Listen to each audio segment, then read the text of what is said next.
যুক্তরাষ্ট্র ও ইরানের আলোচনার ইতিবাচক অগ্রগতির খবরে বিশ্ববাজারে কমেছে অপরিশোধিত জ্বালানি তেলের দাম। দুই দেশের মধ্যস্থতাকারীদের কারিগরি আলোচনা সফলভাবে শেষ হওয়ায় আন্তর্জাতিক বাজারে সরবরাহ নিয়ে উদ্বেগ হ্রাস পেয়েছে।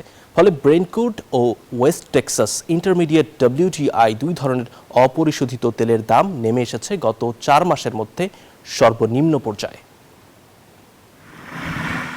যুক্তরাষ্ট্র ইরান স্থায়ী চুক্তির লক্ষ্যে হওয়া আলোচনায় বেড়েছে সাফল্যের আশা, আর তাই কৌশলগতভাবে গুরুত্বপূর্ণ হরমুজ প্রণালী শান্ত থাকায় তেলের দাম এমন পর্যায়ে নেমে এসেছে যা যুদ্ধ শুরুর পর আর দেখা যায়নি।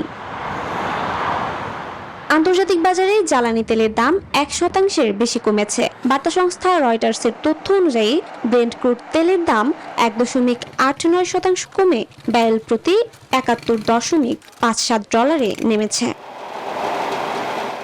অন্যদিকে যুক্তরাষ্ট্রের ওয়েস্ট টেক্সাস ইন্টারমিডিয়েটের দাম 1.32% কমে ব্যারেল প্রতি $68.58 দাঁড়িয়েছে।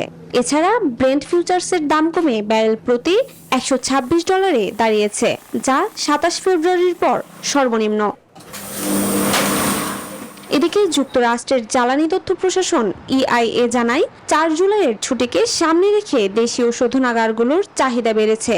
ফলে গত সপ্তাহে দেশটির অপরিশোধিত তেলের মজুত 38 লাখ ব্যারেল কমে 40.84 লাখ ব্যারেলে নেমেছে। এটি 2018 সালের সেপ্টেম্বর মাসের পর সর্বনিম্ন। জ্যোতি রয়, নিউজ 24।